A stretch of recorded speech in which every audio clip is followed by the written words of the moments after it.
Hello, models builders. When building models, make sure that you flip the sprue over back and forth and cut like just level with the surface of the model, so you have to do less scraping of it. And look for the best place of attack and make sure that you're not cutting part of the model off.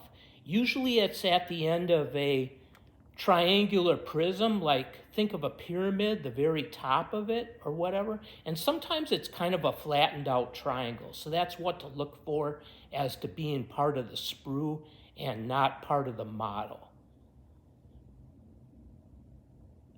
When you cut something off the sprue, count the number of cuts. So 1, 2, 3, 4, 5, 6. Good to go systematic too. 3, 6, yeah. 6 cuts, so then you know how many places to scrape. And the place that's not had the remnants of the sprue removed will look kind of whitish. The plastic that the sprue is made of looks a polished gray, but the part of the model where it was cut will look sort of whitish. And then as you scrape, it will look more back to gray. All right, so I'm going to try to demonstrate this.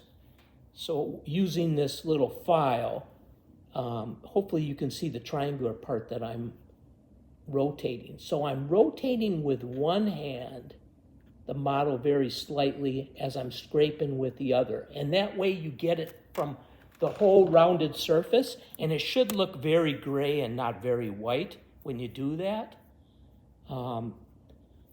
When I first started doing this, I definitely used a very fine, like a fingernail file from a craft store to do this, very, very fine. And that was good because then I wasn't removing excess. X-Acto knife is kind of a later on talent to have once you're very, very gentle and very, very careful. I got this new journal app on my iPhone, and I'm using it to take notes instead of writing it on a million pieces of paper, old mail and stuff. This is much better. I'm always really eager to recycle the sprues once everything's off of it because it reduces my pile of shame. But make sure that you look at it like multiple times to make sure that there's nothing left on there that you should throw away. And definitely anything extra, which there sometimes is, especially in kill team terrain or whatever, make sure you save everything. If you bought a box of just Reavers for Space Marines or whatever, there'll be options and stuff. Make sure that you cut all that stuff off the sprue and put it in your bits box. And then I would scrape off the excess sprue from it too, so it's ready to go.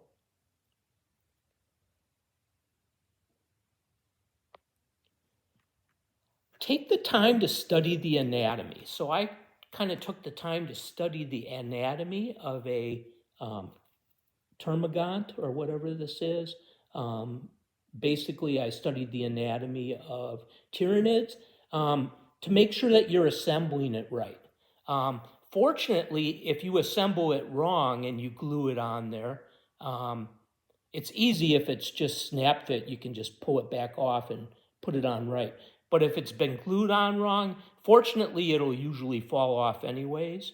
Like if you haven't lined up the shoulder with the shoulder joint or whatever is usually the problem that I have. Different glue acts differently too. Be aware that plastic glue, also called solvent glue, melts stuff together. Okay, so I put, here's the surface of the emblem and the ribbon on a Space Marine. I put it on like that. Probably that's not savable anymore because that detail on the emblem would have been melted where I glued it. So I'm probably going to have to do something else to save that one.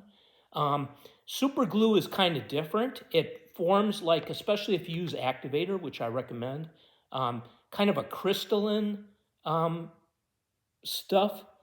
crystals stuff between the two things that were glued together.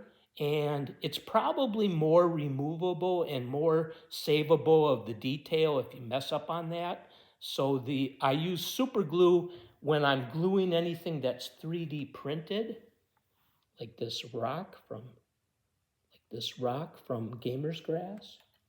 And then I model glue like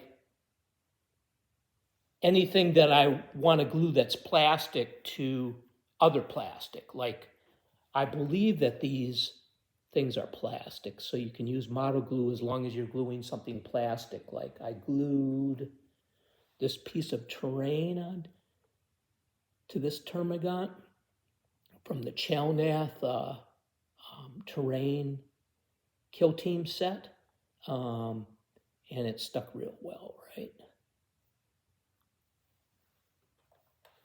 And then when I glue something like I molded out this tree base using UV resin that was UV polymerized, and then I glued a old out of print skull from Citadel on top of it, and then glued it to the plastic base. I used super glue for that and activator.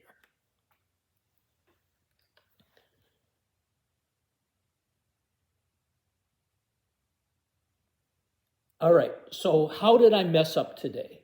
I accidentally cut off the little polygon that goes into this little, well, this one doesn't have it, but some of these have little polygons, and you can see that gray. That part, I accidentally cut it off. I'm gonna save it because I can probably use it for something, right? But I accidentally cut that off because I didn't follow my own rule and flip it over upside down to make sure I was cutting in the right place. So what I did to save it, and I think this will actually make it different from the other one because I have 4 of each of these models, is I used super glue and I glued them up to this Gamer's Grass rock. And then I like how he's up high and everything like that, so that's pretty good. So those are the clues that I have. I'll make another video if I think of more. It's not easy to assemble. I saw this thumbnail from a content creator, what you expect to get, and you see all the nice assembled models, and then what you actually get is just a pile of sprues, right? So I'm sure this turns a lot of people away from the hobby, but hopefully having watched this video at least allows you to learn from the mistakes that I made. Thank you, model builders.